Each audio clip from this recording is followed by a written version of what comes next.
Oke, halo guys. Jadi izin buat menjelaskan rencana simulasi yang semoga bisa kita lakuin, semoga bisa dicoba.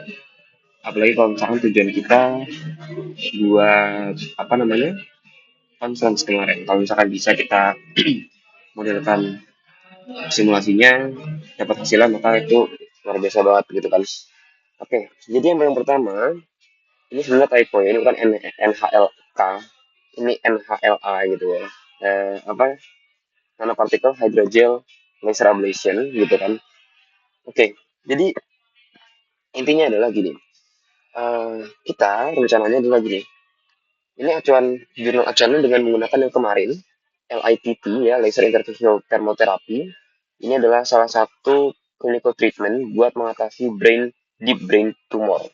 Ini cukup bagus jurnalnya, dia cukup bagus ya, dia memodelkan PID buat kontrol temperatur dan lain-lain. Itu akan coba diterjemahkan dalam konteks FLA kayak gitu, dalam konteks uh, riset kita gitu kan. Oke, jadi kita mau melihat bagaimana sistem kateter kita, yaitu dengan kombinasi hydrogel dan nanopartikel, itu bisa menghasilkan panasan cukup untuk menutup vena atau ablasi, yaitu tanpa menyebabkan kerusakan yang berlebih.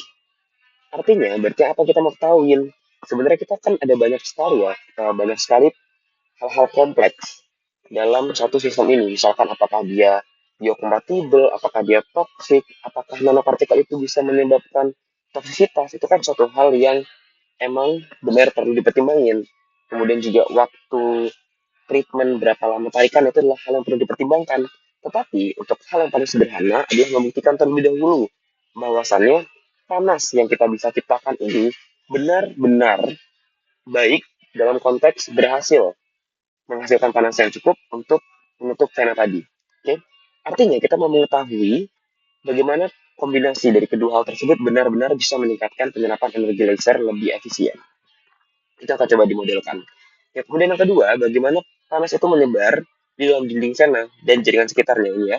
Jadi diffusi approximation equation, yaitu untuk melihat bagaimana penyebaran dalam suatu jaringan dalam satu model. Kemudian itu akan menghasilkan, nanti kita bahas ini lebih dalam, tapi setelah itu akan ada bagaimana panas itu menyebar, nanti akan dijelaskan di ini, panas bioheat equation, dan kemudian ada kita menggunakan dalam jurnal ini juga dia menggunakan Murray's ya, Murray's law gitu ya, hukum Murray gitu ya. Uh, ini dia mempertimbangkan intravascular flow velocity, yang dimana juga setelah dicari tahu bahwasannya hal tersebut ada pengaruhnya terhadap penghambat penyebaran panas. Jadi ibaratnya makanya di sini untuk cooling mekanisme sebenarnya, karena ada darah tadi seperti itu. Tapi sebenarnya kan kita IVL ini kenapa cocok gitu kan dengan konteks vena sistem ini, karena seperti yang kita sudah pernah bicara dengan Dr. Niko, beberapa yang pernah bicara dengan Dr. Niko, vena itu adalah flow yang lambat, berbeda dengan arteri gitu kan ya, yang cepat, sehingga seharusnya tidak begitu berpengaruh dia bisa terkena arus kayak gitu. Itu kita mungkin kita nggak akan memodelkan sampai sana, mungkin lebih ke bagaimana pengaruh terhadap penyebaran panasnya. Belum belum intinya batasan di awal ini, sistem yang mau disimulasikan ini belum untuk memodelkan bagaimana suatu material tersebut mampu dan bisa nempel ke dinding tanah, itu belum. Intinya hanya memodelkan bagaimana panas yang bisa dihasilkan gitu. Oke, lanjut.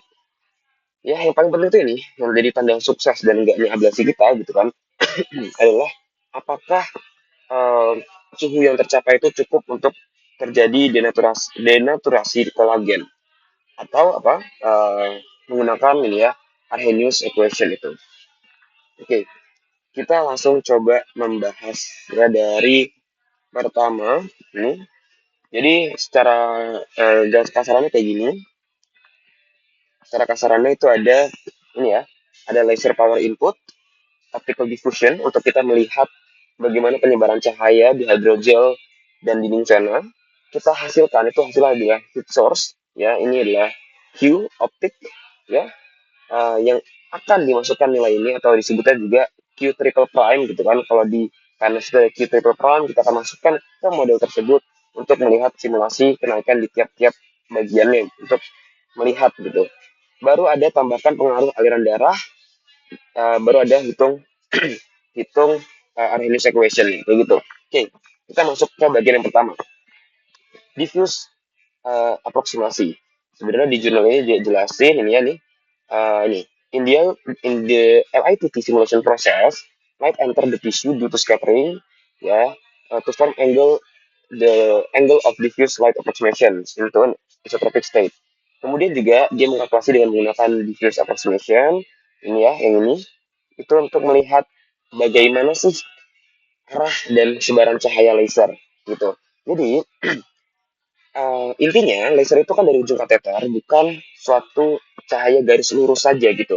Begitu dia masuk, seperti normal cahaya, meskipun laser ini adalah satu garis lurus, tetapi dia tetap ada masuk, tetap akan mampu masuk ke dalam suatu jaringan medium gitu kan, baik itu hydrogel dan jaringan. Cahaya itu akan ada dua prinsipnya cahaya kan, ada scattering dan ada absorption. Absorption itu yang akan diserap, scattering itu yang akan menyebar. Nah, proses bagaimana penyebaran plus penyerapan itu bisa kita jelaskan dengan menggunakan persamaan difusi cahaya atau diffusion approximation equation ini. Oke, okay? Jadi gampangannya kan kalau kita centerin center gitu ya di air apapun airnya, air susu misal, cahaya itu nggak tembus lurus ya, tetapi dia nyebar ke segala arah dan makin jauh makin redup kan, seperti itu normalnya. Oke, jadi hasil akhirnya apa? Hasil akhirnya ini, kita mau tahu seberapa jauh cahaya bisa nembus hidrogel dan pena, dan di area mana cahaya itu ternyata bisa paling kuat, dan seberapa besar energi cahaya yang terserap. Hasilnya adalah peta sebaran cahaya, irradiance distribution, yang nantinya kita bisa mendapatkan nilai itu, nilai Q optiknya gitu ya, sumber panas volumetrik, dengan kita akan pakai di model berikutnya kayak gitu. Nih, oke, sini ya. Q opt ini ya sama dengan mu A. Mu A ini adalah absorpsi, koefisien absorpsi. Sehingga berapa banyak sih jari energi yang diserap per satuan panjang gitu. Fluence rate ini seberapa kuat titik-titik, seberapa kuat cahaya di titik-titik tersebut. Maka itulah kenapa nyambung ya, kita harus memodelkan penyebaran cahayanya, baru kita masuk ke sumber panasnya. Setelah kita tahu ya, tapi oke, sampai sini intinya Q of PP ini ya, itu tuh memberitahu berapa besar energi panas yang dihasilkan oleh penyerapan laser di setiap lokasinya. Semakin tinggi mu A ini, mu A ya, di setiap lokasi, misalnya karena dengan partikel yang menyebar merata, itu akan menghasilkan semakin banyak energi laser yang akan berubah menjadi panas. Oke, kita masuk berikutnya, panas bioheat equation, simulasi penyebaran panas gitu. Intinya apa? Panas yang muncul di jaringan itu nggak diam di tempat, dia nyebar lewat konduksi ya kan, dan sebagian lagi dibawa pergi oleh darah, ada konveksi gitu. Oke, ini nanti bakal dimodelkan di Murray ya. Tapi oke, kita masuk ke sini. Kita mau melihat bagaimana energi yang terserap tadi itu menjadi panas gitu kan. Makanya uh, persamaan ini gitu ya, mempertimbangkan bagaimana suhu berubah terhadap waktu dan ruang akibat tiga hal: konduksi panas antar jaringan, sumber panas lokal ya, panas yang muncul, panas yang mengalir gitu kan, dan yang ketiga adalah panas yang kabur atau efek pendinginan lewat pembuluh tadi. Dari sini kita diharapkan mampu mencapai grafik suhu berubah seiring waktu, karena dia berubah seiring waktu ya, bisa dilihat suhu maksimalnya dan seberapa dalam panas itu mampu merambat. Jadi kita mampu memodelkan itu dan melihat hasilnya. Ini kalau kita melihat di persamaan yang di LITT ya, sebenarnya kurang lebih sama sih panas itu ya. Ini densitas, specific capacity gitu kan, baru ada bagaimana thermal konduktivitas dari suatu jaringan, ada blood perfusi, kemudian ada specific heat kapasitas gitu kan. Ada QM ini adalah represented heat generated by metabolism gitu kan. Ada heat source during thermal ablation. Jadi dalam satu sistem itu sebenarnya nggak hanya dalam satu, apa ya, panas itu nggak di generate oleh satu sistem aja, tapi ada beberapa. Makanya di sini ada yang dia generated by metabolism ya, ada yang juga which less influential gitu ya, compared to other applied heat source term gitu kan, atau ada yang QP ini ya, QP ini adalah heat source term during thermal ablation, ya, yang dimana heat generated by laser energy deposition kayak gitu. Oke, oke, sejauh itu dulu deh gitu. Oke, ini kita masuk ke Murray ya. Murray ini sebenarnya kurang lebih kayak gini lah dia. Dia memodelkan bagaimana maka kita perlu mengetahui diameter dari suatu pembuluh darah. Di mana kita vena, kita harus mengetahui berapa kecepatan atau laju aliran darahnya gitu kan. Untuk mengetahui juga ini, C ini adalah is the power to mass ratio of the pumping system gitu. Ini yang akan juga kita coba cari tahu gitu. Oke, okay? Maka dari itu kita menggunakan uh, Murray's Law. Murray's Law itu apa? Murray's Law itu hukum asalnya dari fisiologi, yang dimana dia menjelaskan bagaimana pembuluh darah secara alami mampu menyesuaikan ukuran dan cabangnya agar efisien membawa darah. Oke, okay? Ini ya kita pakai penting untuk memperkirakan seberapa besar pendinginan yang terjadi. Dengan hukum ini kita bisa tahu, misal diameter venanya 6 mm, maka aliran darahnya itu bisa sekian kan. Ketika diameter membesar, maka aliran darah akan berubah. Ketika diameter mengecil, maka aliran darah juga akan berubah kayak gitu. Dan efek pendinginannya kira-kira bagaimana sih kayak gitu. Itu yang akan coba kita modelkan gitu. Tujuannya apa? Tujuannya adalah biar kita bisa tahu dan lebih realistis. Seperti itu. Baru yang terakhir, kita bisa menggunakan Arrhenius equation. Arrhenius model itu adalah is often the gold standard for thermal damage scenarios because it consider time factor to represent relationship between protein thermal degradation dan juga tissue damage at the threshold temperature and time reach gitu. Oke, okay? Jadi model ini itu ya untuk menghitung seberapa banyak protein kolagen di vena yang sudah rusak karena panas, yang kita sebut nilainya dengan simbol omega. Uh, kita modelkan ya kalau nilai dari omega tersebut lebih dari 9,1, maka sudah terjadi persamaan apa kerusakan secara permanen, yang berarti telah terjadi closure, penutupan ya, vena itu tertutup sudah dengan sukses, berarti ablasi kita sukses gitu. Kalau dia kurang dari 1, berarti panasnya ternyata belum cukup. Banyak yang berpengaruh, bisa dari uh, alatnya bisa berpengaruh, energi dan lain-lain macam-macam. Tapi kita hanya menggunakan boundaries yang udah kita pakai ini aja gitu. Oke, ablasinya berarti belum efektif kayak gitu. Dari hasil ini kita bisa tahu dengan kombinasi laser dan dengan partikel hidrogel tertentu, apakah hasilnya cukup untuk menutup vena atau enggak. Makanya kalau kita masuk ke persamaannya, ya omega T dan lain-lain gitu ya, integral 0 sampai dengan T, T ini adalah waktu treatmentnya dia ya. Kemudian ada faktor eksponensial per eksponensial, itu tetap hanya untuk mengetahui seberapa cepat reaksi denaturalisasi terjadi ya. Ya, A is the frequency factor. Frekuensi faktor reaksi denaturalisasi bisa dimulai kayak gitu atau terjadi. Energi aktivasi atau EA bisa dimodelkan itu adalah energi minimum untuk mencapai reaksi rusak bisa terjadi. Kemudian R ini adalah universal gas konstanta ya 8,314, dan T ini adalah suhu lokal dari tisu temperatur gitu kayak gitu. Oke, yang akan berubah terhadap waktu. Makanya dia di sini DT kan kayak gitu. Oke,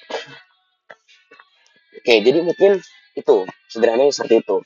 Kita masuk ke sejauh ini kita sudah mulai agak dapat ya berarti konsep simulasinya mau gimana dan ngapain aja kayak gitu. Oke, sekarang kita masuk ke yang terakhir nih sebenarnya yang jadi core utama dari sistem ini sebenarnya ya. Dari ini kan judulnya Therapy Based on PID Temperature Control gitu. PID itu buat ya kita mungkin yang TB udah belajar kan. PID itu adalah singkatan dari proportional, integral, derivatif gitu kan. Proportional control, integral control, and differential control of deviation gitu. Nah, di mana dia akan achieve intelligent control of laser power automatic adjustment by adjusting parameter gitu. Jadi, misalkan intinya menjaga suhu tetap stabil kalau dalam case LIPT ya, itu dia menjaga suhu tetap stabil di suhu target ya, di mana maksimum fibernya dia target 90 derajat gitu tanpa terlalu panas ataupun terlalu dingin, sehingga dalam sistem tersebut target yang dikontrol adalah temperatur di ujung serat atau fiber tip, karena disitulah energi laser keluar dan menghasilkan panas di jaringan. Cuman kalau kita bicara FLA tentu akan ada penyelesaian-penyelesaian yang berbeda, karena energi panas yang kita hasilkan tidak hanya dari laser, tapi justru core-nya adalah di nanomaterial dan hidrogen itu. Jadi kita agak sedikit rumit mungkin untuk memodelkan PID-nya karena tidak dari satu sumber yang jelas gitu kan. karena kita mempertimbangkan tadi, yang mempertimbangkan bagaimana difusi, model difusinya penyebaran cahayanya diakibatkan penyebaran cairan nanopartikel dan hidrogel tadi, kayak gitu-gitu. Oke, jadi analogi gampangnya kalau PID itu adalah kita pengen masak air dan pengen air tetap di suhu 90 derajat kalau dalam kasus ini kan. Kalau airnya masih dingin, dia otomatis kita akan nyalain kompor itu lebih besar. Tapi kalau udah mendekati 90, kita kecilin apinya. Kalau terlalu panas, kita akan kecilkan biar balik lagi ke 90. Jadi dia otomatis sifatnya kayak gitu. Oke, baru makanya kalau dengan PID kita nyari ini ya, KP, KIKD gitu. Itu kan belajar kita di SSK ya, yang teknik biomedis kan belajar ya. Itu adalah konstanta yang kita bisa atur untuk melihat seberapa agresif respon dari sistemnya. Kita nggak bisa kayak ngatur semaunya itu kan, karena kan berpengaruh sekali, bisa jadi nanti malah terlalu agresif sensornya, kayak gitu-gitu. Itu eh, hal yang bisa dicari tahu kayak gitu. Makanya ini adalah diagram blok ya. Sistemnya pastinya closed loop karena dia akan memberikan feedback di sini kan. Dia akan memberikan feedback ya, target set 90 derajat gitu. Baru dengan PID control untuk mengatur bagaimana daya lasernya, baru nanti dihitung dari suhu ujung laser fiber, balik lagi ke PID, dibandingin lagi terus-terus untuk memodelkan agar sistem tersebut steady di 90 derajat kayak gitu. Jadi, PID itu dibuat supaya sistem itu bisa mengatur secara otomatis berdasarkan hasil pengukuran sensor. Biar lebih stabil, lebih aman, ya. Kalau misalkan lebih dari 100, kan dia bisa bikin karbonisasi atau luka bakar juga jadinya. Dan lebih reproducible, jadi kita nggak tergantung oleh pengalaman dari operator aja. Jadi sistem tersebut bisa mengkoreksi diri sendiri. Bukan karena, oh misalnya udah kepanasan, dokternya atau timnya harus berubah. Wattnya kah atau apanya, kayak gitu-gitu, bukan. Kayak gitu. Oke, itu yang sebenarnya bisa coba kita kerjakan. Harapannya sebenarnya kalau pakai PID kita juga bisa melihat nih hasil dari skema ini sebenarnya, temperatur distribution chartnya gitu. Sebenarnya kita bisa dapetin itu meskipun dari yang pemodelan yang lain bisa gitu. Tapi emang kalau kita menggunakan PID yang dengan konsep kita, kesulitannya di situ sih kalau menurutku. Kita belum benar-benar tahu sumber panas itu kan dari macam-macam. Kita kan menyebar suatu solution ya, di mana di situ ada uh, penyebaran nanopartikelnya itu pun harus merata kan, biar tidak jadi over panas di satu sisi dan sebagainya. Makanya untuk memodelkan PID ini perlu banyak permisalan atau perlu banyak satu hal yang dilakukan pendekatan lah ibaratnya kayak gitu. Mungkin gitu. Oke, jadi uh, gampangnya gitu, mungkin kurang lebih simulasi yang coba tadi barusan aku susun.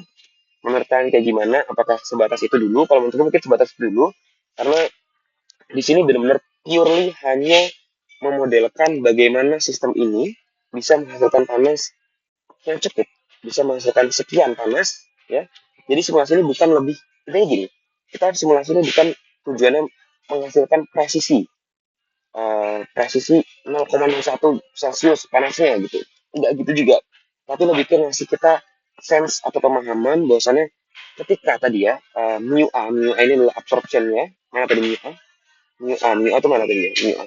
Di mana tadi mu A ya? Kok hilang ya? Oh di sini ya tadi ya. Ya itulah pokoknya. Mu A, ketika mu A itu naik gitu kan, berarti panasnya naik seberapa banyak ini ya, mu A. Mu A dikalikan dengan ini ya, petanya gitu. Ya kalau misalkan aliran darahnya semakin cepat, berarti efek pendinginannya berapa besar kayak gitu. Itulah yang kita intinya dalam conference nanti kita bawa, kita ada data yang mengatakan bahwasanya sistem ini at least works dan dia bisa efisien kayak gitu. Penting sebenarnya kita masukkan PID tapi kita belum tahu apakah mampu atau enggak ya. Coba nanti bisa kita cari tahu juga bareng-bareng kayak gitu. Tapi yang terpenting ini, nanti kita akan membuat model geometrinya gitu ya. Tapi yang terpenting adalah kita harus mencari ini dulu nih ya. Kalau untuk simulasi nanti sambil tak cari juga parameter-parameternya. Ini kalau dalam kondisi brainnya dia parameternya jelas sekali. Ada kok jurnal-jurnal yang bahas ini, untuk tinggal digabung-gabungkan dan dipilih aja kayak gitu. Yang mana yang paling baik mungkin pendekatannya kayak gitu dan paling relevan. Oke, sudah hampir 20 menit untuk menjelaskan bagaimana simulasi ini akan berlangsung. Semoga setidaknya ada gambaran kira-kira biar lebih jelas lah mungkin kita modelnya bagaimana kayak gitu.